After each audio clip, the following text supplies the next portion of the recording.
మీరు ఒక గురువు. మరి మీరేమో ఏదైనా కొత్తగా వ్యవస్థాపించేటప్పుడు అందులో సాహసం, సృజనాత్మకత ఎక్కడున్నాయని సవాలు చేశారు. అయితే ఒకవైపు ఉద్యోగం చేస్తూ మరోవైపు సాహసంతో కూడిన జీవితం గడపడం సాధ్యమేనా?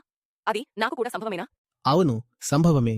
నేను గమనించిన దాని ప్రకారం ప్రధానంగా ఇది మీలోని ఉన్నతమైన సంభావనను వ్యక్తపరచడం లాంటిది. కొత్తదనాన్ని ఆశిస్తూ నాకు నేను స్వంతంగా ఏదైనా మొదలెట్టాలా? లేదా ఇప్పుడున్న స్థితిలో కూడా సంభవమేనా? అవును. ఉద్యోగంతో పాటు వ్యవస్థతో ముడిపడున్నా పర్వాలేదు. కానీ ఆ వ్యవస్థలో శోషణ ఉంటే వాస్తవంగా నాకిలాంటి సమస్య లేదు. మీకు సమస్య ఉందా లేదా అనేది విషయం కాదు. మీ వల్ల ఆ వ్యవస్థపై ఎలాంటి ప్రభావం పడుతుందనేదే ఆలోచించదగ్గ విషయం. ఏమో కావచ్చు.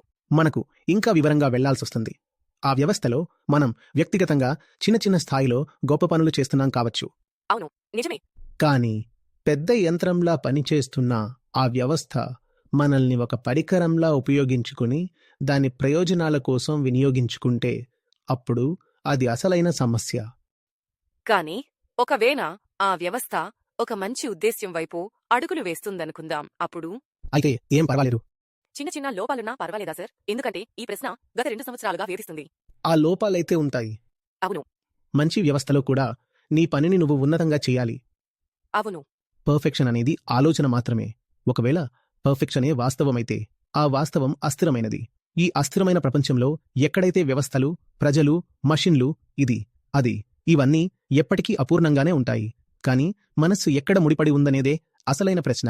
వ్యవస్థ యొక్క ఉద్దేశ్యం అంటే సరైన మార్గంలో నడవడమా, లేదా తప్పుడు మార్గంలో నడుస్తూ ఇతరులను శోషించడం, అడ్డదిడ్డంగా సంపాదించాలనుకోవడమా, తరువాత ఆ సంపాదనని ఇన్వెస్టర్స్లు ఇష్టమొచ్చిన చోట వినియోగించడం, అంతే కదా? చాలా చాలా ధన్యవాదాలు ఆచార్య గారు. మీరు హైదరాబాద్కు రావడమనేది ఆనందకరమైన విషయం. చాలా సమయం నుంచి కలవాలనుకున్నా ఆ కోరిక ఈరోజు నెరవేరింది. ఇక్కడికి వచ్చినందుకు చాలా అంటే చాలా ధన్యవాదాలు. ధన్యవాదాలు ఆచార్య గారు. ఒక్క నిమిషం ఫోటో తీసుకుంటా. సార్, తను నా కూతురు. మీ టీచింగ్స్లతో పరిచయం చేశాను. తను ఇప్పుడు కాలేజీలో చదువుతుంది. మీరు కూడా జాయిన్ అవ్వండి. నువ్వు ఇటొచ్చేయ్. ఏవండి, మీరు కాస్త ఆ ఫోటో తీస్తారా? అవునవును, అదే. ఫోటో తీయండి.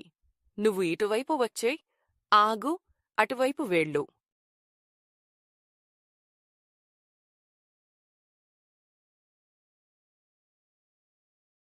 చాలా ధన్యవాదాలు ఆచార్య గారు.